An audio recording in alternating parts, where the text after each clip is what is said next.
متاخره على الشغل، فالمفروض ان احنا نعمل فطار في دقيقتين بس، وعايزه افطر فطار حلو، مش عايزه افطر فطار حادق. فنشوف هنعمل ايه بالبيضه دي. يلا بينا. نجيب هاند بلندر، البيضه اهي، اكسر البيضه كده، احط 3 معالق كبار سكر، هحط رشه فانيليا، بحب الفانيليا كتير،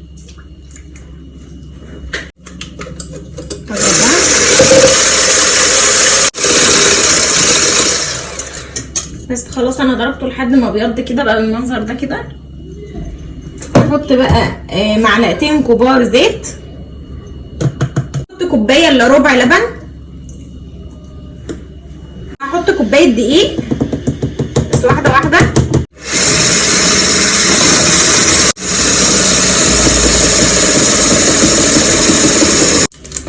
احط معلقه كبيره بيكنج باودر،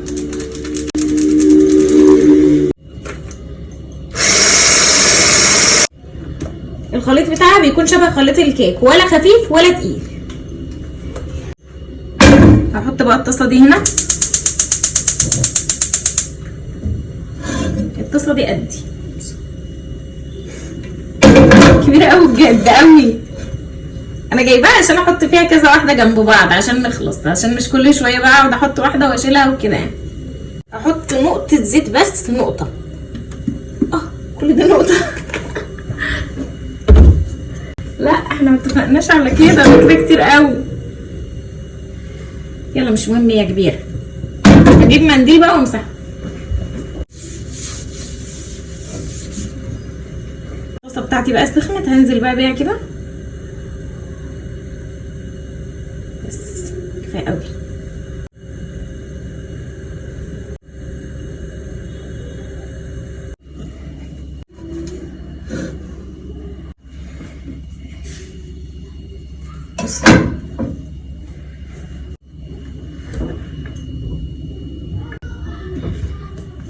بصوا شكله سكر قوي، مفيش دقيقتين بالظبط كنت مخلصه. هنحط بقى عسل، هنحط عسل او شوكولاته زي ما تحبوا، بس انا هحط عسل. بصوا